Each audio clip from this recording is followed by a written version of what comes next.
ரோமர் 8வது அதிகாரம் 11ஆம் வசனம். அன்றியும் இயேசுவை மரித்தோரிலிருந்து எழுப்பினவருடைய ஆவி உங்களில் வாசமாயிருந்தால் கிறிஸ்துவை மரித்தோரிலிருந்து எழுப்பினவர் உங்களில் வாசமாயிருக்கிற தம்முடைய, நல்லா கவனமா கேளுங்க, தம்முடைய ஆவியினாலே சாவுக்கு ஏதுவான உங்கள் சரீரங்களையும் உயிர்ப்பிப்பாரு. இங்கிலீஷில் வாசிச்சிருங்களே, எடுத்தீங்களா? Roman chapter 8 verse 11. சீக்கிரமாக எடுத்துருங்க, டைம் இல்லை. ரீட்மா.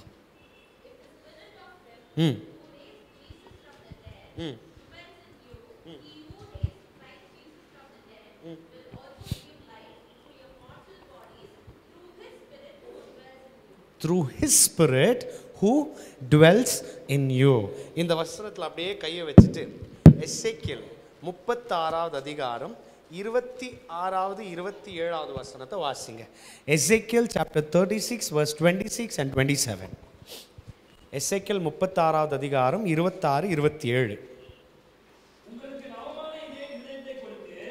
உங்களுக்கு நவமான இருதயத்தை கொடுத்து, பாருங்க, உங்கள் உள்ளத்திலே புதிதான ஆவியை கட்டளையிட்டு, கல்லான இருதயத்தை உங்கள் மாம்சத்திலிருந்து எடுத்து போட்டு சதையான இருதயத்தை உங்களுக்கு கொடுப்பேன். பாருங்க, உங்கள் உள்ளத்திலே சொல்றார், பாருங்க, உங்கள் உள்ளத்திலே என்னுடைய ஆவியை வைத்து உங்களை என் கட்டளைகளில் நடக்கவும் என் நியாயங்களை கைக்கொள்ளவும் அவைகளின்படி செய்யவும் பண்ணுவேன். அல்லேலூயா. இந்த இடத்துலையும் பார்த்தீங்கன்னா ஆவியை குறித்து பேசுது. புதிதான ஆவி உங்களுக்குள்ள வைக்கிறேன், என் ஆவியை உங்களுக்குள் வைத்து இந்த கட்டளைகளையும் பிரமாணங்களையும் கை கொள்ள செய்வேன். அந்த இடத்துல அந்த ஆவி உங்களுக்குள் இருக்கிறபடினால் சாவுக்கு எதுவான சரீரத்தை அந்த ஆவி உயிர்ப்பிக்கும் அப்படின்னு சொல்லி பார்க்குறோம். அடுத்து சகரியா 4வது அதிகாரம் 6வது வசனத்தை வாசிங்க. நம்மளுக்கு தெரிஞ்ச வசனம் சகரியா 4வது அதிகாரம் 6வது வசனம். அப்பொழுது அவர் செருபாபேலுக்கு சொல்லப்படுகிற கர்த்தருடைய வார்த்தை என்னவென்றால், பலத்தினாலும் அல்ல பராக்கிரமத்தினாலும் அல்ல, என்னுடைய ஆவியினாலே ஆகும் என்று சேனைகளின் கர்த்தர் சொல்றார். இந்த இடத்துல என்ன சொல்றாருன்னா, உன்னுடைய ஃப்ளஷ், உன்னுடைய ஸ்ட்ரென்த், உன்னுடைய எஃபர்ட், உன்னுடைய பலமோ பராக்கிரமத்தினால் அல்ல, இங்கே அவர் என்ன சொல்றாருன்னா என்னுடைய ஆவியினாலே ஆகும் அப்படின்னு ஒரு வார்த்தை சொல்றார். எசேக்கியேல் 37வது அதிகாரம், எசேக்கியேல் 37வது அதிகாரம் 9ஆம் வசனம் 10ஆம் வசனத்தை வாசிங்க. எசேக்கியேல் சாப்டர் 37 verse 9 and 10. அப்பொழுது அவர் என்னை பார்த்து, பாருங்க இங்க என்ன சொல்றாரு, ஆவியை நோக்கி நீ தீர்க்க தரிசனம் முறை, மனுபுத்திரனே நீ தீர்க்க தரிசனம் உரைத்து ஆவியை நோக்கி, கர்த்தராகிய ஆண்டவர் உரைக்கிறது என்னவென்றால், ஆவியே நீ காற்று திசை நான்கிலும் இருந்து வந்து கொள்ளையுண்ட இவர்கள் உயிரடையும்படிக்கு இவர்கள் மேல் ஊது என்று சொல்கிறார் என்றார். அல்லேலூயா. அடுத்த வசனம் சொல்லுது, நான் தீர்க்க தரிசனம் உரைக்கையில், வாசிங்க, எனக்கு கற்பிக்கப்பட்டபடி நான் தீர்க்க தரிசனம் உரைத்தேன். அப்பொழுது பாருங்க, இங்கேயும் ஆவி அவர்களுக்குள் பிரவேசிக்க அவர்கள் உயிரடைந்து காலூன்றி மகா பெரிய சேனையாய் எழும்பி நின்றார்கள். இங்கேயும் ஆவி உள்ள வந்ததுக்கு அப்புறமா தான் அவங்களால எழுந்து நிற்க முடிஞ்சிச்சு. எசேக்கியேல் 2வது அதிகாரம் 1வது வசனத்தை வாசிங்களே. எசேக்கியேல் 2வது அதிகாரம் 1வது வசனம். அவர் என்னை நோக்கி, மனுபுத்திரனே உன் காலூன்றினில் உன்னுடனே பேசுவேன் என்றார். வாசிங்க நெக்ஸ்ட், அடுத்து 2வது வசனம். இப்படி அவர் என்னோட பேசும் பொழுது பாருங்க, இங்கேயும் சொல்றாரு, அவர் என்னோடு பேசும் பொழுது ஆவி எனக்குள் வந்து என்னை காலூன்றி நிற்கும்படி செய்தது. அல்லேலூயா. அடுத்து வாசிங்க. நான் இதை சொல்கிற வசனத்தெலாம் தயவு செய்து மார்க் பண்ணிக்கங்க. நான் ஒரு காரியத்தை, ஆவியானவர் எனக்கு சொன்ன காரியத்தை நான் போகிற எல்லா இடத்துலையும் சொல்லிட்டு வர காரியம். கடந்த நாள் இதை குறித்து தியானித்தோம். மறுபடியும் அதிலிருந்து சில வெளிப்பாடு ஆண்டவர் நம்மோடு பேசி நம்மளுக்கு சில காரியத்தில் பலப்படுத்தணும்னு ஆண்டவர் விரும்புகிறார். அப்போஸ்தலர் 1வது அதிகாரம் 8வது வசனத்தை வாசிங்க. அதுக்கப்புறமா ஆகாய் 2வது அதிகாரம் 5வது வசனத்தை வாசிங்க. முதலாவது அப்போஸ்தலர் 1:8. பாருங்க, பரிசுத்த ஆவி உங்களிடத்தில் வரும் பொழுது நீங்கள் பலன் அடைந்து எருசலேமிலும் யூதேயா முழுவதிலும் சமாரியாவிலும் கடைசி பரியந்தமும் எனக்கு சாட்சிகளா இருப்பீர்கள் என்று சொன்னார். அப்போ பாருங்க, ஆவியானவர் வரும்பொழுது பலன் குறித்து இங்கேயும் பேசப்படுகிறது. இப்போ ஆகாய் 2வது அதிகாரம் 5வது வசனத்தை வாசிங்களா. புறப்படுகிற போது நான் உங்களோடு உடன்படிக்கை பண்ணின வார்த்தையின்படியே, பாருங்க, என் ஆவியானவரோ உங்கள் நடுவில் நிலை கொண்டிருப்பார். அவர் சொல்றார், பயப்படாதீங்க. அவர் என்ன சொல்றார், நீ பயப்படாத. ஏதோ ஒரு விஷயத்தை நினைச்சு பயப்படுறீங்க, நான் அங்க சொன்னது போல இங்கேயும் சொல்றேன், என் ஆவி உங்கள் நடுவில் இருக்கும். இங்கேயும் ஆவியானவரை குறித்து இந்த இடத்துல பேசப்படுகிறது நிறைய இடத்துல. கடைசி ஒரே ஒரு வசனம், அந்த கடைசி காலத்துக்கு ஏற்ற வசனம், யோவேல் 2வது அதிகாரம் 28வது வசனம். Joel chapter 2 verse 28 வாசிக்கிறீங்களா. யோவேல் 2வது அதிகாரம் 28வது வசனம். And it shall come to pass afterwards, I will pour out my spirit and all the flesh. Your son and your daughter shall prophesy dreams, and your young man shall see the vision. வாசிங்களா, யோவேல் 2:28. அதற்கு பின்பு பாருங்க, அதற்கு பின்பு நான் மாம்சமான யாவர் மேலும் என் ஆவியை, என்னுடைய ஆவியை ஊற்றுவேன். அப்பொழுது உங்கள் குமாரரும் உங்கள் குமாரத்திகளும் தீர்க்க தரிசனம் சொல்லுவார்கள். உங்கள் மூப்பர் சொப்பனங்களையும் உங்கள் வாலிபர் தரிசனங்களையும் காண்பார்கள். அல்லேலூயா. சத்தம் ஒரு ஆமென் சொல்லுங்களேன். இவ்வளோ இடத்துல நம்ம வாசித்த எல்லா காரியத்திலையும் ஒரே ஒரு நபரை குறித்து அதிகமாக பேசுறது அவர் தான், பரிசுத்த ஆவியானவர், ஹோலி ஸ்பிரிட். இந்த பரிசுத்த அவன் கடைசியாக ஒரு வசனத்தோடு எடுத்துகிட்டு வந்து முடித்தோம். யோவேல் 2:28 இந்த கடைசி நாளில் ஆண்டவர் இப்படி ஏற்பட்ட தலைமுறைகளை கர்த்தர் எழுப்பி கொண்டிருக்கிறார், ஒழித்து கர்த்தர் உருவாக்கி கொண்டு இருக்கிறார். இன்னைக்கு நடந்துட்டு இருக்கிற பெரிய ஒரு கொடூரமான ஒரு சம்பவம் என்னன்னா, தெரிந்து கொள்ளப்பட்டிருக்கிற தேவ பிள்ளைகளும் தெரிந்து கொள்ளப்பட்டிருக்கிற ஊழியர்களும் தெரிந்து கொள்ளப்பட்டிருக்கிற தேவ பிள்ளைகளும் இன்னைக்கு வஞ்சிக்கப்பட்டு போய் ஆவிக்குரிய வாழ்க்கையில் கொஞ்சம் கொஞ்சமாக அவங்களே அறியாமல் மறித்து போய் கொண்டிருக்கிறாங்க. அல்லேலூயா. சுயத்துக்காகவும் மாம்சத்துக்காகவும் உலகத்துக்காகவும் பொருளாசைக்காகவும் சுயத்தின்படி நடந்து இஷ்டத்தின்படி நடந்து தான் விருப்பத்தின்படி நடக்கிறதுனால ஆவியானுடைய சத்தத்துக்கு கீழ்ப்படியாமல் போய் அவங்களே அறியாமல் சுயமா நடந்து நடந்து நடந்து நடந்து கர்த்தருக்காக எழும்பி பிரகாசிக்க வேண்டிய ஒரு சந்ததி, கர்த்தருடைய சித்தத்தை தீவிரமாக செய்ய வேண்டிய ஒரு சந்ததி, கர்த்தருக்காகவே வாழ்ந்தாலும் மறிச்சாலும் அவருக்காக தான் வாழுவேன்னு சொல்லி தீவிரமாக செயல்பட வேண்டிய ஒரு சந்ததி, ஒரு ஜெனரேஷன் ஆவிக்குரிய வாழ்க்கையில் செத்து போயிருக்கிறது. அந்த செத்து போன அந்த ஒரு தலைமுறையை தான் ஆண்டவருக்கு உயிரோடு கொண்டு வரணும்னு ஆசை. அல்லேலூயா. இன்னைக்கு நீங்களும் நானும் செத்து போயிருக்கிறோம். இன்னைக்கு நீங்களும் ஆவிக்குரிய வாழ்க்கையில் செத்து போயிருக்கிறோம். எவ்வளோ ஆவியானவர் நடத்தி இருந்தோம், எவ்வளோ வாக்கு தத்தங்களை கொடுத்துருந்தோம், எவ்வளோ வசனத்தில் நடத்தி இருந்தோம், எவ்வளோ அற்புதம் அடையாளம் செய்திருந்தோம், எவ்வளோ பெரிய மோசமான பிரச்சனையிலிருந்து நம்மளை காப்பாற்றி இருந்தோம். ஆனால் இன்றைக்கு ஒரு சின்ன சின்ன விஷயத்தினாலே ஆண்டவரே நான் மறுதளிக்கிற அளவுக்கு என்னுடைய வாழ்க்கை, என்னுடைய விசுவாசம் உடைஞ்சு போய் என்னுடைய ஆவிக்குரிய வாழ்க்கை கெட்டு போய் என்னுடைய வாழ்க்கையில் ஒரு வளர்ச்சியில் ஒரு வீழ்ச்சி வந்திருக்கிறத நம்மளால் பார்க்க முடியும். அல்லேலூயா.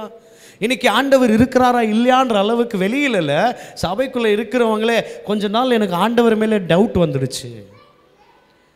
இன்றைக்கி நான் நிறைய பேர் கவுன்சிலிங் பண்ணும்போது நிறைய பேர் சொன்ன காரியம், ஊழியம் செஞ்சுட்டு இருந்த ஒரு குடும்பம், ஊழியம் செஞ்சுட்டு இருந்த சில நபருங்க, சபைக்குள்ளே முன்னாடி நின்றுட்டு இருந்த ஒரு கூட்டம் வந்து என்ன சொல்கிறாங்கன்னா, கொஞ்ச நாளாக எனக்கு என்ன தெரியல, ஆண்டவர் இருக்கிறாரா இல்லையான்ற ஒரு சந்தேகமே வந்துடுச்சு. ஆனால் அதே நபர் ஆண்டவருக்காக நான் உயிரே கொடுப்பேன் அப்படின்னு சொன்ன ஒரு நபர், ஆண்டவருக்காக என்ன ஆனாலும் நான் ஆண்டவரை விட மாட்டேன், அவருக்காக வாழ்வேன், அவருக்காக மறிப்பேன், அவருக்காக என்ன வேணால் செய்வேன், ஏதாகிலும் நான் ஆண்டவருக்காக செய்யணும் அப்படின்னு சொன்ன அந்த நபர்கள், ஆனால் இன்றைக்கு எனக்கு ஆண்டவர் இருக்கிறாரா இல்லையான்ற ஒரு டவுட்டே வந்துட்டு இருக்கு. ஆண்டவரை மறுதளிக்கிற அளவுக்கு ஒரு காரியம் இன்னைக்கு தேவ பிள்ளைகளுக்குள்ளே வந்துட்டு, ஆண்டவர் தெளிவாக சொல்லிட்டார், அந்நாட்களில் தெரிந்து கொள்ளப்பட்டவர்களும் வஞ்சிக்கப்பட்டு போயிடுவாங்க. அதனால் ஒரு வாட்டி நான் சொன்னேன் இல்லைங்களா, ஒரு முறை ஒரு தரிசனம், ஒரு சொப்பனம், பயங்கரமான சொப்பனம். ஆண்டவர் காமிச்ச காரியம் என்னென்னா, ஒரு காட்டில் ஆண்டவர் போய் நிற்க வைக்கிறாரு. ஆவியில் நான் அப்படியே ட்ராவல் பண்ணுறேன், ஆவியில் போய் அந்த காட்டில் நிற்கிற அந்த காட்டில் பெரிய மரம், அவ்வளோ அதோடைய விட்டு அவ்வளோ பெருசாக இருக்குது, அவ்வளோ உயர்ந்ததாக இருக்குது. அந்த மரம் நான் பார்த்துட்டே இருக்கிறேன், கீழேருந்து நான் மேலே பார்த்துட்டே இருக்கிறேன். என் காதில் ஆவியானவர் பேசுகிறார், இதுதான் வளர்ந்த ஊழியக்காரு அப்படின்றார், இதுதான் வளர்ந்த ஊழியக்காரர், வளர்ந்த ஊழியம் அப்படின்னு சொல்கிறார். அவர் சொல்லிகிட்டே இருக்கும்போது அப்படி மேலே இருந்து அந்த மரத்தை கீழே பார்த்துட்டே இருக்கிற அந்த மரம் அப்படியே கொஞ்சம் கொஞ்சமாக அசைய ஆரம்பிக்குது. அந்த மரம் அசைஞ்ச உடனே அப்படியே அந்த மரம் அப்படியே சாயுது. எனக்கு ஒரே பயம் ஆகுது, அந்த மரத்தை பாரு, அந்த மரம் அப்படியே சாஞ்சு கொஞ்சம் கொஞ்சமாக கீழே வந்து அந்த பூமி அந்த மரம் டச் பண்ண உடனே அந்த மரத்துலேருந்து தோல் உரிவது போல், தோல் பிரிகிறது போல் அப்படியே ஏதோ ஒரு காரியம் அப்படியே ஷேக் ஆகி அதுலேருந்து அப்படியே செப்பரேட் ஆகுது. என்னன்னு பார்த்தா அந்த மரத்துலேருந்து, அந்த மர சைஸ் அளவுக்கு ஒரு பாம்பு, அது மேலே பாசையாக, அது மேலே அந்த அளவுக்கு ஒரு பழைய ஒரு பாம்பு போல், அந்த பாம்பு அப்படியே அந்த மரத்துலேருந்து செப்பரேட் ஆகி அப்படியே போகுது. அதோடைய வாழை நான் பார்க்குறேன், அந்த மரம் கீழே சாஞ்சிடுச்சு. அப்போ அதே சத்தம் மறுபடியும் எனக்கு கேட்குது, வளர்ந்த ஊழியக்காரு, தெரிந்து கொள்ளப்பட்ட ஊழியக்காரு, கர்த்தரால் நடத்தப்படுறதோ ஊழியக்காரர்களும் வஞ்சிக்கப்படுகிற ஒரு நாட்கள் இது. அவன் வஞ்சிக்கிறதுக்காகவே, அவன் ஏவாளை வஞ்சித்தது போலவே வஞ்சிக்கிறதுக்காக இந்த நாட்களில் தீவிரமாக யாரெல்லாம் தெரிந்து கொள்ளப்பட்டிருக்காங்களோ தீவிரமாக சுற்றி தெரிந்துட்டு இருக்கிறான். இங்கே விழ வச்சுட்டு அடுத்து ஒரு நபரை விழ வைக்கிறதுக்கு அவன் போயிட்டு இருக்கிறான். அந்த வாளை நான் பார்க்குறேன், அந்த வாளை பார்க்கும்போது அந்த சத்தம் கேட்குது, அவன் மற்றவர்களை வஞ்சிக்கிறதுக்காக போயிட்டு இருக்கிறான். பைபிளில் தான் போட்டிருக்கு, ஏவாளை வஞ்சித்த பழைய சர்ப்பம் உங்களையும் வஞ்சித்திடுவான் என்று சொல்லி எனக்கு பயமாக இருக்குன்னு பவுல் சொல்கிறார். இன்றைக்கி தெரிந்து கொள்ளப்பட்டிருக்கிற நம்ம இன்றைக்கி கர்த்தருடைய பிள்ளையாக நடந்துட்டுருக்குறோமா?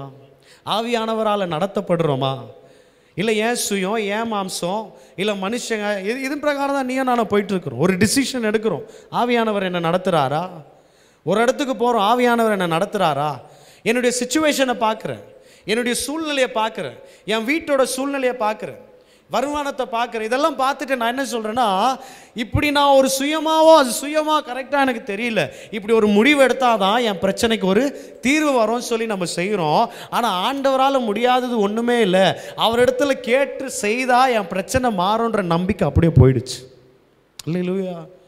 பைபிளில் என்ன போட்டிருக்கு? ரோமர் 8:14, எவர்கள் தேவ ஆவியினால் நடத்தப்படுகிறார்களோ அவர்கள் தான் தேவனுடைய புத்திரர்கள். ஆனால் அதே ஆப்போசிட்டாக கொலோசியர் 3வது அதிகாரத்தில் போட்டிருக்கு, கீழ்ப்படியாமையின் புத்திரர்கள், சன்ஸ் ஆஃப் டிசோபீடியன்ஸ். கீழ்ப்படியாமையின் புத்திரர்கள் மேல் தேவனுடைய கோபாக்கினி வரும். ஆண்டவர் அவங்க மேலே கோபத்தை ஊற்றணும்னு அவசியம் கிடையாது. அவங்க கர்த்தரை விட்டு விலகி கீழ்ப்படியாமல் போய் அவர்களே அந்த நியாய தீர்ப்புக்குள்ளே போய் சிக்கிடுறாங்க. இன்னைக்கு கீழ்ப்படியாமையின் புத்திரர் ஆவியினால நடத்தப்படணும்.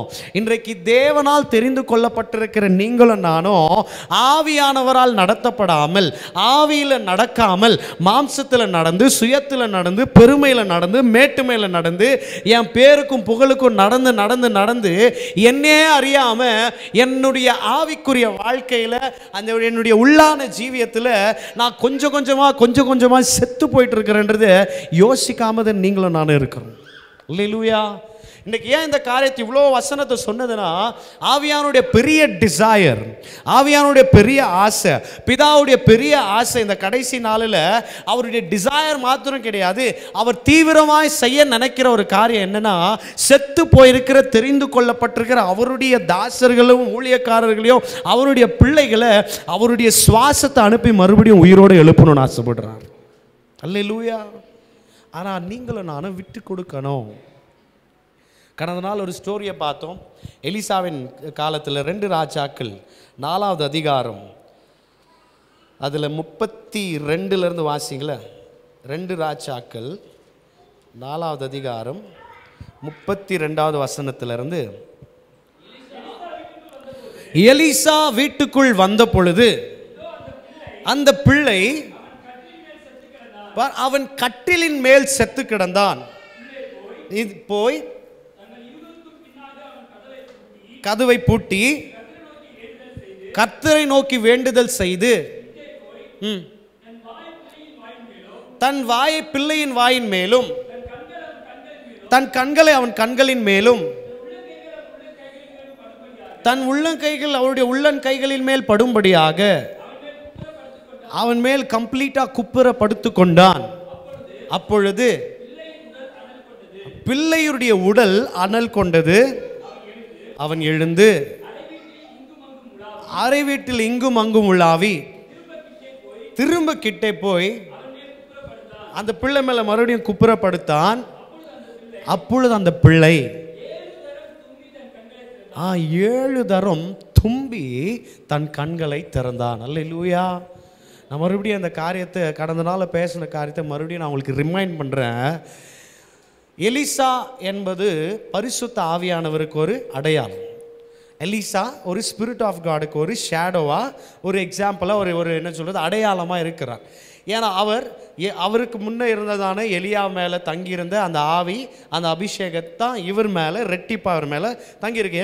எலியா கேட்குறல்ல, என்னை எடுத்துக்கொள்ள போகிறதுக்கு முன்னாடி நீ என்ன கேட்குற, நீ கேட்குற காரியத்தை நீ வாங்கிக்கணும், என்னப்பா உனக்கு வேணும், நான் என்ன செய்யணும், எனக்கு எதுவுமே வேணாம், உங்கள் மேலே இருக்கிற பரிசுத்த ஆவியானுடைய அபிஷேகம் ரெட்டிப்பாக என் மேலே கொடுங்க. அந்த ஆவியானவர் அப்படியே இவர் மேலே வந்து தங்குறார். ஸோ இந்த எலிசா என்பதற்கு தேவ ஆவியானவருக்கு அடையாளமாக இருக்கிறார். இந்த தேவ ஆவியானவர், இந்த தேவ மனுஷன், இந்த ஒரு பிள்ளையோட தாய் தகப்பன் வீட்டுக்கு வெளியே ஊழியத்துக்கு பிரயாணத்துக்கு இந்த தேவ மனுஷன் நடந்து போகும்பொழுது இந்த வீட்டில் இருக்கிற இந்த பிள்ளையோட தாய் என்ன சொல்கிறாங்கன்னா, அவங்க ஹஸ்பண்ட்டை போய் ரிக்வெஸ்ட் பண்ணுறாங்க, இந்த ஊழியக்காரர் இங்கேயும் அங்கேயும் வெளியே ஊழியத்துக்கு நடந்து போகிறாரு, எனக்கு பெரிய ஒரு ஆசையாக இருக்குது, அந்த ஊழியக்காரரை கொஞ்சம் வீட்டுக்கு இன்வைட் பண்ணலாம், அந்த ஊழியக்காரரை வீட்டுக்கு இன்வைட் பண்ணி அவங்களுக்கு உணவு ஏதாக்கிலும் கொடுக்கலாம் அப்படின்னு சொல்கிறாங்க. உடனே அவர் வீட்டுக்கு வந்து உணவை சாப்பிட்டு போகிற நேரத்தில் மறுபடியும் அவங்க ஹஸ்பண்டை போய் ரிக்வெஸ்ட் பண்ணுறாங்க, அவர் பரிசுத்தவானா இருக்கிறாரு, அவர் வந்துட்டு போகிறது எனக்கு இஷ்டம் இல்லை, அதனால் அவருக்காக ஒரு மேல் வீட்டு அறையை கட்டி அவருக்கு அங்கே ஒரு கட்டில், அங்கே ஒரு என்ன பண்ணுறது மேஜை, அங்கே ஒரு குத்து விளக்கு எல்லாவற்றையும் அவருக்கு அங்கே வைத்து அவர் அங்கேயே தங்கி வைத்திடலாம். உடனே ஹஸ்பண்டோட ரிக்வெஸ்ட்டை ஓகேன்னு சொல்கிறாரு. ஓகேன்னு சொல்லிட்டு உடனே அவங்களும் மேல் வீட்டறையை கட்டிடுறாங்க. பைபிளில் போட்டிருக்கு, அவர் எப்பொழுதெல்லாம் வருவாரோ அப்பொழுதெல்லாம் அவர் அங்கேயே தங்கி விடுவார் அப்படின்னு சொல்லி ஒரு வார்த்தை போட்டிருக்கு. வாசிங்களேன், 9வது வசனத்திலேருந்து வாசிங்க, 4வது அதிகாரத்தில்.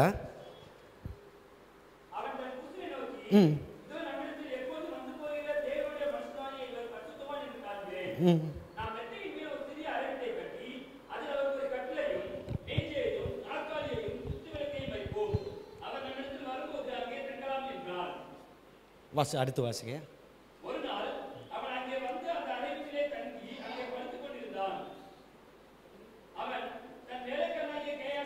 அவ்வளோதாங்கய்யா.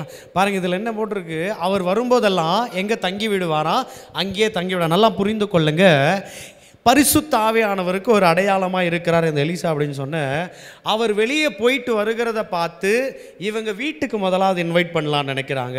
வீட்டுக்கு இன்வைட் பண்ண இவரை இன்வைட் பண்ணுற ஒரு கெஸ்ட்டாக இல்லாமல் நம்ம குடும்பத்தில் ஒரு நவராக மாற்றிடலான்னு சொல்லி அடுத்து மேல் வீட்டு அறையை கட்டி இவங்களை என்ன பண்ணுறாங்க, குடும்பத்தில் ஒரு நவராக இவங்களை மாற்றி அங்கேயே தங்கி வச்சிடுறாங்க. நல்லா புரிந்து கொள்ளுங்க, ஆவியானவரை நம்ம ஏதோ வந்துட்டு பழைய ஏற்பாட்டு பிரகாரமாக கூட்டுட்டு உள்ளே வைத்துட்டு அதுக்கப்புறம் தள்ளிடுறது, அவரை வர வச்சுட்டு மறுபடியும் அனுப்புறது, வர வச்சுட்டு அனுப்புகிறது, ஒரு கெஸ்ட்டை போல நம்ம ட்ரீட் பண்ணிட்டு இருந்தோம்னா என் வாழ்க்கையில் என்னுடைய நான் போராடி கொண்டிருக்கிற போராட்டத்தில், பலவீனத்தில், என் வியாதியில், எந்த ஒரு பிரச்சனையிலையும் எனக்கு எந்த ஜெயமும் கிடைக்காது.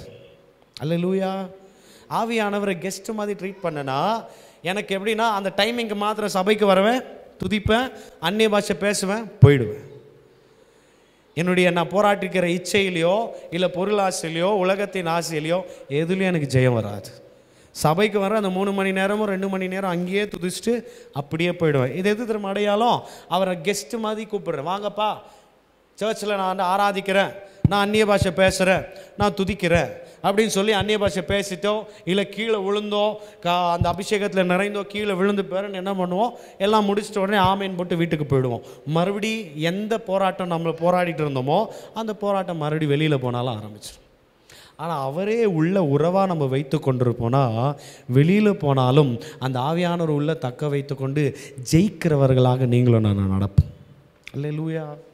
ஸோ இந்த ஸ்திரீ என்ன பண்ணுறாங்க, இந்த ஆவியானவருக்கு நிழலாட்டமாக இருக்கிற ஊழியக்காரரை வீட்டில் தங்க வைக்கிறாங்க. அதில் நடந்தது என்னென்னா, இவர் ஆவியானவர் உள்ள இந்த பரிசுத்தவான உள்ள தங்க வைத்ததுனால இந்த தேவ மனுஷனை என்ன ரெக்கக்னைஸ் பண்ணுறாருன்னா, என்னை நீ வீட்டுக்கு கூப்பிட்டு தங்க வச்சுட்ட, என்னை வீட்டில் இன்வைட் பண்ணி உன்னோட உறவா உன் வீட்டில் ஒரு மெம்பராக என்னை மாற்றிட்ட, என்னை வீட்டில் ஒரு மெம்பராக மாற்றிட்ட. ஆனால் ஏதோ ஒன்று உனக்கு செய்யணும்னு எனக்கு ஆசையாக இருக்குது. உன் வீட்டில் ஆராய்ந்து பார்க்கும் பொழுது எனக்கு என்ன குறை நான் கண்டுபிடிச்சேன்னா, உன் வீட்டில் பிள்ளை இல்லை. அந்த பிள்ளை இல்லாத குறைய என்னை நீ இன்வைட் பண்ணி இவ்வளோ கனப்படுத்தி உபசரித்து எல்லாம் செய்ததுனால இதுக்கு ஏற்ற ஒரு பலனா நீ என்னை இன்வைட் பண்ணதுனால உன்னுடைய குறை நிறைவாக மாறும்னு சொல்லி அந்த வீட்டில் இருந்த குறைய இந்த பரிசுத்தவான் ஜெபத்தோடோ ஆவியில் நடந்தோ ஆவியில் தீர்க்க தரிசனம் சொல்லி நிறைவேற்றிட்டார். இவங்க வீட்டில் இருந்ததான குறை நிறைவாக மாறிச்சு. பிள்ளை இல்லாததான ஒரு காரியம் மாறி போய் இந்த வீட்டில் பிள்ளை வந்துடுச்சு. நல்லா புரிந்து கொள்ளுங்க. இப்போ கர்த்தரால் கொடுக்கப்பட்டிருக்கிற ஒரு வாக்கு தத்துவம், இல்லை கர்த்தரால் கொடுக்கப்பட்டிருக்கிற ஒரு பிள்ளை, இல்லை கர்த்தரால் கொடுக்கப்பட்டிருக்கிற ஒரு அழைப்பு, இல்லை கர்த்தரால் கொடுக்கப்பட்டிருக்கிற ஒரு தரிசனம், இல்லை கர்த்தரால் கொடுக்கப்பட்டிருக்கிற ஒரு அபிஷேகம், இப்படி ஆவியானவரை உள்ள இன்வைட் பண்ணதுக்கு பிற்பாடு, ஆண்டவருக்கு உண்மையாக நடந்ததுக்கு பிற்பாடு, சபையில் சேர்ந்ததுக்கு பிற்பாடு, நம்ம நல்லா துதிச்சு சபையில் எல்லாம் இன்வால்மெண்ட் பண்ணி எல்லாம் செய்ததுக்கு பிற்பாடு எனக்கு கர்த்தர் ஒரு gift கொடுத்திருக்கிறார், எனக்கு ஒரு ப்ராமிஸ் கொடுத்திருக்கிறார், எனக்கு ஒரு அழைப்பை கொடுத்திருக்கிறார், எனக்கு ஒரு அபிஷேகத்தை கொடுத்திருக்கிறார், எனக்கு ஒரு ஆண்டவர் ஏதோ ஒரு gift கொடுத்திருக்கிறார். ஆனா மறுபடியும் என்னுடைய வாழ்க்கையில ஏதோ ஒரு கீழ்ப்படியாமை நிமித்தமா கொடுக்கப்பட்டிருக்கிற அந்த ஒரு அழைப்பு எனக்கே அறியாமல் எனக்குள்ள அது செத்து போயிட்டு இருக்கிறது. அல்லேலூயா. ஆவியான அந்த பரிசுத்தவானனுடைய வாக்குத்தத்தத்தினால கொடுக்கப்பட்டிருக்கிற பிள்ளை தான் இப்போ கொஞ்ச நாளுக்கு பிற்பாடு எலிசா வெளியே போகிறாரு. வெளியே போன நேரத்தில் இந்த பிள்ளை செத்து போகுது. செத்து போனே அந்த அம்மா என்ன பண்ணுறாங்க, நேராக அந்த பிள்ளையை எடுத்துகிட்டு போய் எந்த இடத்துல தேவ மனுஷன் ப்ராமிஸ் பண்ணாரோ, எந்த இடத்துல பரிசுத்தவான் தங்கியிருந்தாரோ அந்த மேல் வீட்டு அறையிலே பிள்ளையை கடத்திட்டு, இங்கேருந்து தான் எனக்கு ப்ராமிஸ் கிடைச்சிச்சு, இந்த இடத்துல இருந்தால் இந்த வாக்குத்தத்தம் கிடைச்சிருச்சுன்னு சொல்லி அந்த இடத்துல அந்த பிள்ளையை கெடுத்து நேராக பரிசுத்தவான்ட்டு போகிறாங்க. நீங்கள் தானே பிள்ளையை கொடுத்தீங்க, நானாக கேட்டேன், நீங்கள் தானே சொன்னீங்க பிள்ளை பிறக்க போகுதுன்னு சொன்னீங்க, எனக்கு கொடுத்துருக்கிற பிள்ளை இப்போ செத்து போச்சு, இந்த செத்து போன பிள்ளை எனக்கு உயிரோடு வேணும், நீங்கள் என்ன செய்கிறீங்க ஏது செய்கிறீங்க எனக்கு தெரியாது, என் பிள்ளை உயிரோடு வேணும். அல்லேலூயா. இன்னைக்கு நீங்களும் நானும் முதலாவது என்ன ரெக்கக்னைஸ் பண்ணணும்னா, என் மேலே வச்சிருக்கிற அபிஷேகத்தை நான் தொலைச்சி உட்காந்துருக்கிறேன், என் மேலே வச்சிருக்கிற அழைப்பை மறந்து உட்காந்துருக்கிறேன், என் மேலே வச்சிருக்கிற திட்டத்தை யோசிக்காமல் மறந்து நான் உட்காந்துருக்கிறேன். அது செத்து போயிருக்குன்றத முதலாவது ரெக்கக்னைஸ் பண்ணுங்க. இன்றைக்கி பிசாசோட பெரிய தந்திரம், நான் ஆவிக்குரிய வாழ்க்கையில் செத்து போயிருக்கிறேன்றது யோசிக்க விட மாட்டான், என் பரிசுத்த ஜீவியத்தில் செத்து போயிருக்கிறன்றது யோசிக்க விட மாட்டான், என் நீதியின் வாழ்க்கையில் செத்து போயிருக்கிறேன் அப்படின்றத யோசிக்க விட மாட்டான். அவன் எப்படி தெரியுமா மாற்றி வச்சுட்டான், இன்றைக்கி கிறிஸ்டியானிட்டியோட லைஃப்பில் நீ பர்ஃபெக்டாக இருக்கிற. ஏன் தெரியுங்களா, ஆண்டோடைய எந்த ஒரு நியாய தீர்ப்பு என் மேலே வரல, ஆண்டோடைய அடி வரல, எந்த ஒரு காரியமே வரல. அதனால் நம்ம பர்ஃபெக்டாக இருக்கிறோன்ற ஒரு மனப்பான்மை எண்ணத்தில் நம்மளை பிளைண்ட் ஆக்கி பிசாசு ஓட வச்சுட்டே இருக்கிறோம். சமாதானம் இல்லை, சந்தோஷம் இல்லை, எந்த ஒரு காரியம் இல்லை, ஆனால் நான் கரெக்டாக இருக்கிறேன்ற ஒரு எண்ணத்தில் ஓடிக்கொண்டே இருக்கிறோம். முதலாவது நான் என்ன ரெக்கக்னைஸ் பண்ணணும்னா, என்னுடைய அபிஷேகத்தை இழந்திருக்கிறேன், என்னுடைய ஆவிக்குரிய வாழ்க்கையை நான் இழந்திருக்கிறேன், கொடுத்துருக்கிற வாக்கு தத்தத்தை இழந்துட்டு இருக்கிறேன், எனக்கு கொடுத்துருக்கிற அழைப்பை நான் இழந்திருக்கிறேன், மறந்துட்டு இருக்கிறத முதலாவது யோசிக்கணும். யோசிச்சதுக்கு பிற்பாடு நின்ற இடத்துல உட்காந்து புலம்புறது இல்லை, எங்கேருந்து அந்த அழைப்பை வாங்குனீங்களோ, எந்த இடத்துல அந்த அபிஷேகத்தை வாங்குனீங்களோ, எந்த இடத்துல இருந்து அந்த ஒரு கிருபையை வாங்குனீங்களோ, எந்த இடத்துல அந்த வரத்தை வாங்குனீங்களோ அதே இடத்துக்கு மறுபடியும் போய் கிடத்து, ஆண்டவரே என் வாழ்க்கை செத்து போயிருக்கு, என் ஆவிக்குரிய வாழ்க்கை செத்து போயிருக்கு, என் அபிஷேகத்தை நான் இழந்திருக்கிறேன், என் மேலே வச்சிருக்கிற அழைப்பை நான் இழந்திருக்கிறேன், தயவு செய்து எனக்கு உதவி செய்யுங்க அப்படின்னு சொல்லி வேற எங்கேயும் இல்லை, அவர் எங்கே கொடுத்தாரோ அங்கேயே வந்து புலம்பணும். அல்லேலூயா. இன்னைக்கு அவருடைய பிரசன்னத்தையும் மறந்துட்டோம், என் அபிஷேகத்தை இழந்து போயிட்டோன்றதையும் மறந்துட்டோம். ஆனால் நான் ஓடிட்டே இருக்கிறேன். துன்பத்தை பார்க்குறோம், துயரத்தை பார்க்குறோம், கஷ்டத்தை பார்க்குறோம், வேதனையை பார்க்குறோம், கடத்தை பார்க்குறோம், அவமானத்தை பார்க்குறோம். எல்லாமே பார்த்துருந்தாலும் கூட எனக்கு இன்னமும் என் வாழ்க்கையில் ஒரு காரியம் செத்து போயிருக்குன்றது யோசிக்க மாட்டோம். நம்ம மற்றவங்களை ப்ளேம் பண்ணுறோம். இதனால தான் நடந்துச்சு, அவங்களால தான் நடந்துச்சு, இதனால தான் நடந்துச்சு, அதனால தான் நடந்துச்சுன்னு சொல்கிறோமே தவிர, ஆனால் நான் எனக்குள்ளே வைத்திருக்கிற பலனை நான் இழந்துட்டேன், எனக்குள்ளே இருக்கிற உள்ளான மனுஷன் செத்து போயிருக்கிறாரு, எனக்குள்ளே வச்சிருக்கிற அபிஷேகத்தை இழந்துட்டேன், எனக்குள்ளே வச்சிருக்கிற ஜெப ஜீவியத்தை இழந்துட்டேன், எனக்குள்ள வச்சிருக்கிற அந்த வேத வாசிப்பை நான் இழந்துட்டேன், இது செத்து போயிருக்கு, இதுதான் ரீசன் அப்படின்னு சொல்லி ரெக்கக்னைஸ் பண்றது. அவங்க சொல்லிட்டாங்க, பண்ணிட்டாங்க, இப்படி இருக்குது அப்படி இருக்குது, அங்கதான் நம்ம ப்ளேம் பண்றோம்.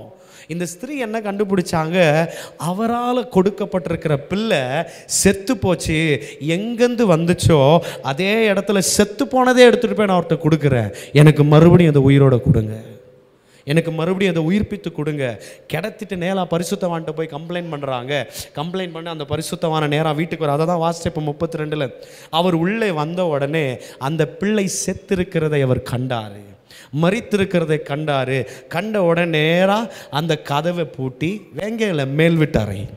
மேல் வீட்டறை என்பது தேவனுடைய ஆவியானவர் அசைவாடுகிற ஒரு இடம்.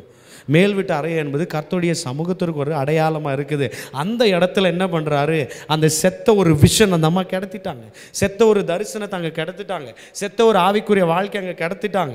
அந்த பரிசுத்தவான் இல்லை இந்த பரிசுத்த ஆவியானவர் கதவை பூட்டி என்ன பண்ணுறாரு, அவருடைய கரமும் பிள்ளையோட கரமும் ஒன்றா மாறுது, அவருடைய சரீரமும் பிள்ளையோட சரீரம் ஒன்றா மாறுது, அவருடைய வாயும் பிள்ளையோட வாய் ஒன்றா சேருது, அவருடைய கண் பிள்ளையோட கண் ஒன்றா சேருது, அவருடைய மொத்த சரீரமும் அப்படியே ஒன்றாய் இணைகிறது. எதை காட்டுதுன்னா, என்னுடைய செத்துப்போன ஆவிக்குரிய அந்த ஒரு சாயல் இருக்கு இல்லையா, ஆவிக்குரிய மனுஷன், அந்த ஆவிக்குரிய வாழ்க்கையில் அழைப்பு என்னுடையது, எனக்கு சொந்தமான அந்த ஒரு உள்ளான மனுஷன் பரிசுத்த ஆவியானவரோடு கரத்தோடு கரமா, வாயோடு வாயா, கண்ணோடு கண்ணா, முகமோடு முகமா, காலோடு காலா, சரீரமோடு சரீரமா, என்னுடைய செத்துப்போன உள்ளான மனுஷனும் அந்த பரிசுத்த ஆவியானவர் இணையும் பொழுது ஒரு உயிர்ப்பிக்கிறதான காரியம் உள்ள நடக்க ஆரம்பிச்சு.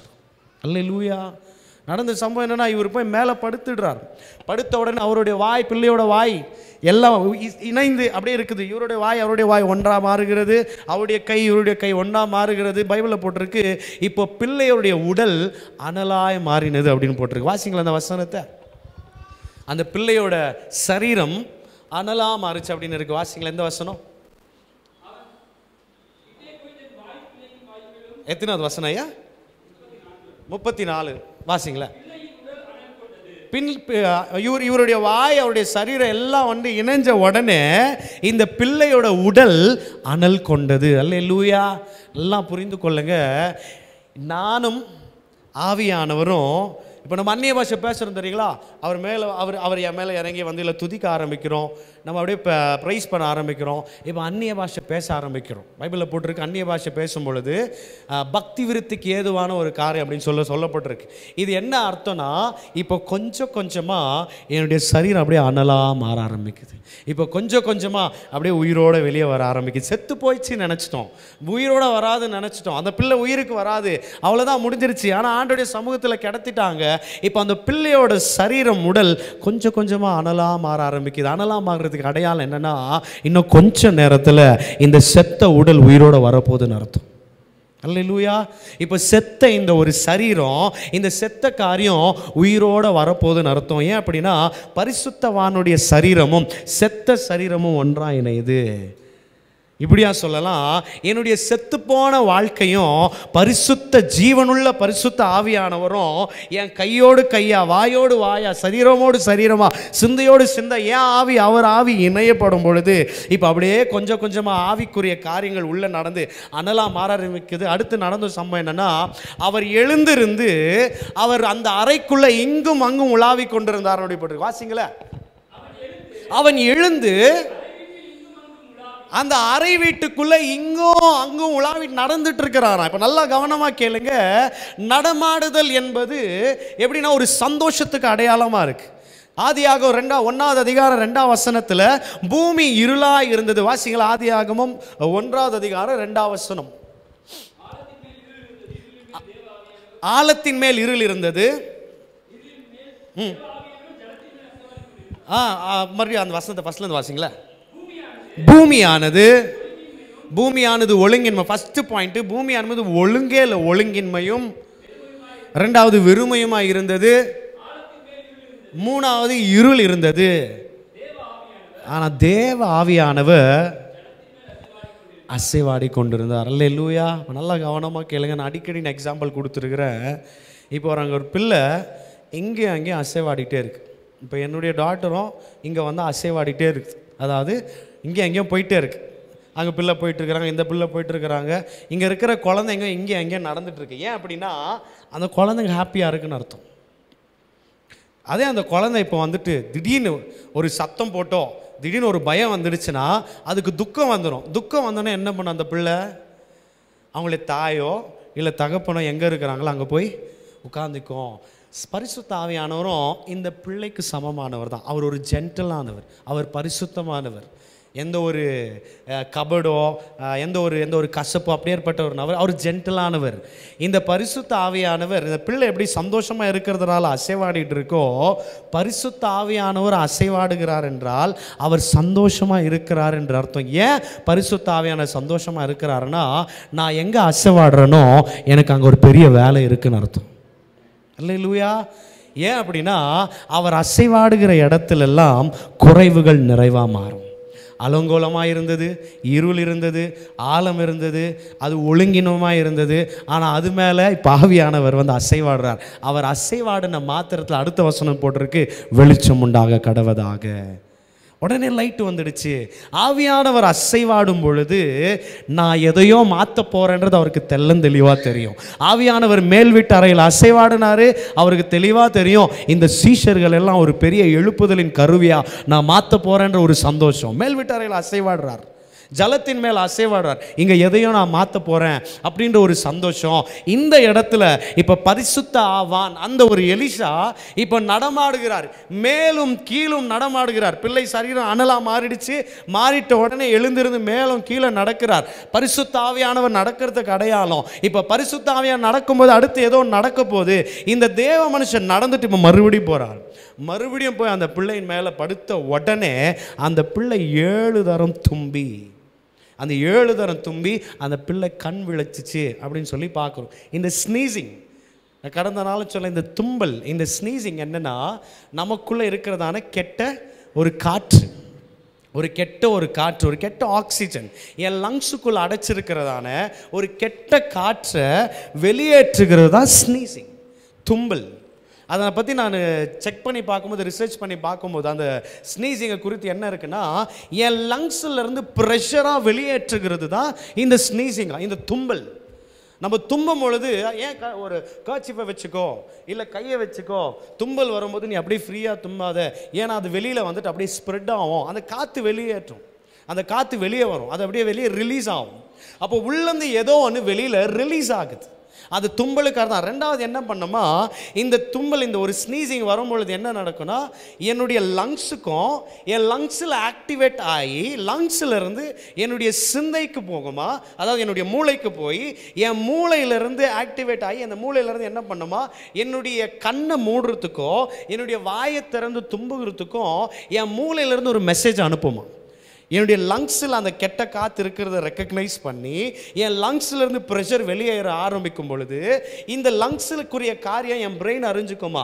என் பிரெயின் அறிந்துட்டு பண்ணுமா, பிரெயின்லேருந்து மெசேஜ் கொடுக்குமா, பிரெயின்லேருந்து கண்ணுக்கு மெசேஜும் பிரெயின்லேருந்து என்னுடைய வாய்க்கும் மூக்குக்கும் மெசேஜ் கொடுப்போமா. அதனால தான் நம்ம ஸ்னீஸ் பண்ணும்போது நம்மளே அறியாமல் நம்மளுடைய கண்ணை மூடிடுவோம். கரெக்டாக நம்மளே அறியாமல் நம்மளுடைய கண்களை இப்படி மூடிடுவோம். அடுத்து என்னுடைய வாயிலிருந்து என்னுடைய மூக்கிலேருந்து என்ன பண்ணுவோம், அந்த காற்று வெளியேற்றும். நல்லா புரிந்து கொள்ளுங்க, இந்த பிள்ளை தான் லங்ஸில் அடைப்பட்டிருக்கிறதான ஏதோ ஒரு குறை, தன் லங்ஸில் இருக்கிற ஏதோ ஒரு குறை, ஏதோ ஒரு ரீசன்னால இந்த பிள்ளை செத்து போயிருக்கு. அந்த ஒரு குறை இந்த பரிசுத்தவான் மேலே படுத்த உடனே, அல்லது பரிசுத்த ஆவியானவர் அவர் சரீரத்தோடு இணைந்த உடனே அவருக்கு ஏதோ ஒரு டிஸ்டர்பன்ஸ் உண்டாகி உள்ள இருக்கிற குறை 7 தரம் தும்பும் பொழுதும் 7 தரம் அந்த குறை வெளியே வந்துட்டதுக்கு பிற்பாடு அந்த குறையெல்லாம் வெளியே போன உடனே இப்போ பிள்ளை உயிரோடு வந்துடுச்சு. அல்லேலூயா. இது என்ன சொல்கிறேன்னா, என்னுடைய ஆவிக்குரிய வாழ்க்கை செத்து போகிறதுக்கு தேவையில்லாத ஒரு காற்று எனக்குள்ளே போய் என் வாழ்க்கையை கெடுத்துட்டு இருக்கு. நான் எங்கே போய் உட்காந்து எவ்வளோ மணி நேரம் நான் செலவு செய்கிறேனோ, அது தவறான இடத்துல நான் எவ்வளோ நேரம் செலவு செய்கிறேனோ, அந்த இடத்துலேருந்து என் சுவாசம் வெளியே போகிறது மட்டும் இல்லை, அந்த இடத்துல நான் எதையோ உள்வாங்கிறேன். இழுக்கிறோம், மறுபடியும் வெளியே விடுறோம், இழுக்கிறோம், வெளியே விடுறோம். ஏன் ஒரு நல்ல ஒரு மரத்துக்கிட்ட போய், இல்லை நிறைய மரம் இருந்துச்சுன்னா அங்கே போய் நிற்கணும். ஏன் சொல்கிறாங்கன்னா, அது நல்ல ஒரு ஆக்சிஜனை ரிலீஸ் பண்ணுது. அதை உள்ளே எடுத்துக்கிறோம், உள்ளே எடுத்து அதுக்கப்புறமா கெட்ட சுவாசத்தை அது எடுத்துக்கொள்ளுது. அதே போல் நம்ம எவ்வளோத்துக்கு எவ்வளோ ஒரு கெட்ட இடத்துல, தவறான இடத்துல, தவறான காரியத்தை பார்த்துட்டு, தவறான காரியத்தை செஞ்சுட்டு, பாவத்தை செஞ்சுட்டு ஏதோ ஒரு பழக்கத்துக்குள்ளே ஈடுபட்டுருப்போனா, அவ்வளோத்துக்கு அவ்வளோ அந்த பாவத்தை நான் உள்ளே எடுத்து நான் வைத்துக்கொள்ளுகிறேன்னு அர்த்தம். அல்லேலூயா. அவ்வளோத்துக்கு அவ்வளோ பாவக்குரிய பழக்கம். நான் ஒரு தவறான காரியத்தை நான் செஞ்சுட்டு இருக்கிறேன்னா, ஒரு ஒரு 1/2 மணி நேரம் தவறான காரியத்தை செய்துட்டோ, இல்லை தவறான இடத்துல இருந்து தவறான காட்சியை நான் பார்த்துட்டு இருக்கிறேன்னா, அந்த தவறான குறைகள் எல்லாமே எனக்குள்ளே போய் அடைஞ்சிரும், என் இருதயத்துக்குள்ளே போய் அடைஞ்சிரும், என் வாழ்க்கையிலுக்கு போய் அடைஞ்சிரும். இந்த உள்ளே போன காரியம்தான் என் ஆவிக்குரிய வாழ்க்கையை கொஞ்சம் கொஞ்சமாக சாகடித்துட்டு இருக்கு. தெரிந்து கொள்ளப்பட்டிருக்கிற உன்னையும் என்னையும் கொஞ்சம் கொஞ்சமாக கொலை செய்துட்டு இருக்கு.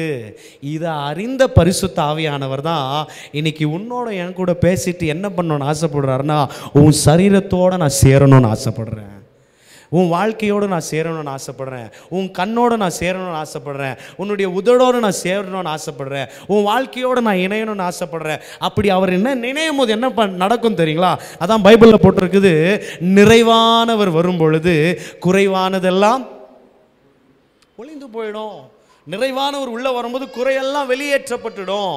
இன்னைக்கு ஆவியானவர் என்ன செய்ய வைக்க போறாருன்னா, அவர்கிட்ட ரிப்பெண்ட் ஆகி செத்து போச்சுன்றதை நீ ஒத்துக்கணும், நான் கெட்டு போயிட்டேன்றதை நீ ஒத்துக்கணும், நான் பெருமையாக தான் இருக்கிறன்றதை ஒத்துக்கணும், என் வாழ்க்கை மோசமாக இருக்கிறத நான் ஒத்துக்கணும், ரெக்கக்னைஸ் பண்ணுவோம். செத்து போயிட்டேன் அப்படின்றத கிளியராக போய் ஆண்டுகிட்ட சொல்லுங்க. இல்லை நான் கரெக்டாக இருக்கிறேன், நான் பர்ஃபெக்டாக இருக்கிறேன் அப்படின்ற எந்த ஒரு மேட்டுமையோ பெருமையோ எனக்குள்ளே இருக்கவே கூடாது. முதலாவது நான் செத்து போயிட்டு இருக்கிறது கர்த்தருடைய சமூகத்தில் உட்காந்து, I am not perfect Lord, நான் சரியில்லை, நான் இந்த தப்பு செஞ்சுருக்கிறேன், உங்களுக்கு விரோதமாக நான் இப்படி பேசியிருக்கிறேன், இப்படி நடந்திருக்கிறேன், அதை ஒத்துட்டு நேராக கர்த்தருடைய சமூகத்தில் போய் இறக்கி வைங்க. அழகாக கொடுத்தீங்க ஆண்டவரே, அதை இழந்து உட்காந்துருக்கிறேன், அழகாக நிறைச்சிங்க ஆண்டவர், அதை இழந்து உட்காந்துருக்கிறேன், அந்த தரிசனத்தை மறந்து உட்காந்துருக்கிறேன், ப்ளீஸ் உதவி செய்யுங்க அப்படின்னு மனஸ்தாபப்பட்டு உணர்வடைந்து ரியலைஸ் பண்ணி மனஸ்தாபத்தோடு நம்ம ஜெபிக்கிறோம் தெரியுங்களா? அப்போ அவர் இறங்கி வருவார். அவர் இறங்கி வந்து அந்த செத்தவனுடைய வாழ்க்கையில், எசேக்கியேல் பார்த்தீங்களா, அவர் செத்த பணத்தை போல கீழே விழுந்துடுறார்.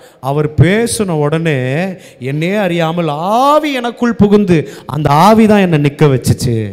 உன் பலத்தினாலும் பராக்கிரத்தினாலும் ஒன்றும் செய்ய முடியாது, என் ஆவினாலே செய்ய முடியும். நீ பலவீனமா, அவர் உங்களுக்குள் வரும் பொழுது நீங்கள் பலன் அடைவீர்கள். நான் எகிப்தில் சொன்னது போல் உங்களுக்கு சொல்கிறேன், என் ஆவி உங்கள் நடுவில் இருக்குது, பயப்படாதீங்க, மாம்சமான யாவர் மேல் ஆவியை ஊற்றுவேன். எசேக்கியேலில் பார்க்குறோம், உன் சரீரத்துக்குள்ள, உன் இருதயத்துக்குள்ள என்னுடைய ஆவியை ஊற்றி நீ செய்ய முடியலன்னு சொன்ன காரியத்தெல்லாம் செய்ய நான் உதவி செய்வேன். அல்லேலூயா.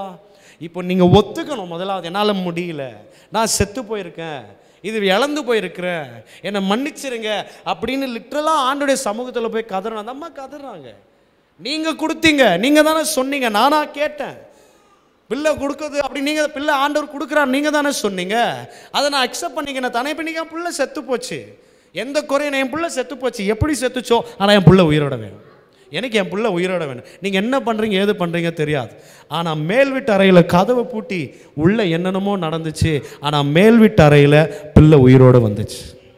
அல்லேலூயா. அந்த மேல் வீட்டு அறையில் தான் இந்த சீஷர்களும் பரிசுத்த ஆவியோட அபிஷேகத்தையும் பெற்றுக்கொண்டாங்க. பேதுருவால் 1 மணி நேரம் ஜெபம் பண்ண முடியல, ஜெபஜீவன் செத்து போயிட்டு இருந்துச்சு. ஆனால் பரிசுத்த ஆவியானோட அபிஷேகத்தை பெற்ற உடனே இந்த பேதுரும் சீஷர்கள் சொல்கிறாங்க, நாங்களோ என்றால் ஜெபத்திலும் வேத வாசித்திலும் தரித்திருப்புமே இல்லாமல் வேற எதுலேயும் இருக்க மாட்டோம்ப்பா. அங்கேயே உட்காந்துருக்கிறாங்க. Prayer prayer prayer prayer, ministry ஊழியம், கத்தருக்காக பாடுபடுறது கஷ்டப்படுறது ஒப்பு கொடுக்குறோம். ஆவிக்குரிய வாழ்க்கையில் எல்லாத்திலும் செத்து போனவங்க இன்னைக்கு மேல் வீட்டு அறையில் தங்களை ஒப்பு கொடுத்து காத்திருந்தபடியினால் அவங்களுடைய செத்து போனதான அந்த ஆவிக்குரிய வாழ்க்கை உயிரோடு வந்துடுச்சு. அல்லேலூயா. இன்றைக்கு நல்லா புரிந்து கொள்ளுங்க, சரீரம் அனலாக மாறுகிறது நல்லது, நீங்கள் அந்நிய பாஷை பேசுறது நல்லது, தீர்க்க தரிசனம் சொல்கிறது நல்லது, தரிசனம் பெற்றுக்கொள்கிறது நல்லது, ஆவிக்குரியதான சில வரங்கள் உங்களுக்குள்ளே ஆக்டிவேட் ஆகிறது ரொம்ப நல்லது. இதெல்லாம் ஜஸ்ட் வெறும் சரீரம் அனலாக மாறுகிறது, அவ்வளோதான். அனலாக மாறின மட்டும் போதாது, அந்த சரீரம் உயிரோடு வரணும். ஸோ உயிரோடு வரணும்னா நீங்கள் இன்னும் அதிகமாய் அவரோடு கூட மிங்கிள் ஆகிடணும். வாசிங்கள கடைசியாக ஒரே ஒரு வசனம், ரோமர் 16வது அதிகாரம் 16வது வசனம். அதில் சொல்லப்பட்டிருக்கு பாருங்க, மனுஷனுடைய ஆவியை குறித்து 16 ரோமன்ஸ். ரோமர் 8வது அதிகாரம் 16வது வசனம். சாரிங்க, ரோமர் 8வது அதிகாரம் 16வது வசனம். நல்ல கவனமாக கேளுங்க. நான் தேவனுடைய பிள்ளையா இருக்கிறேன் என்று பாருங்க, மேல இருக்கிற பரிசுத்த ஆவியானவர் தாமே என் ஆவியோடு கூட இப்போ சாட்சி கொடுக்கிறார். எப்படி தெரியுங்களா? என் ஆவியும் அவர் ஆவியும் ஒன்றா மாறிடுச்சு. என் ஆவியும் அவருடைய ஆவியும் ஒன்றா மாறிடுச்சு. எதுக்கு அடையாளம் தெரியுங்களா?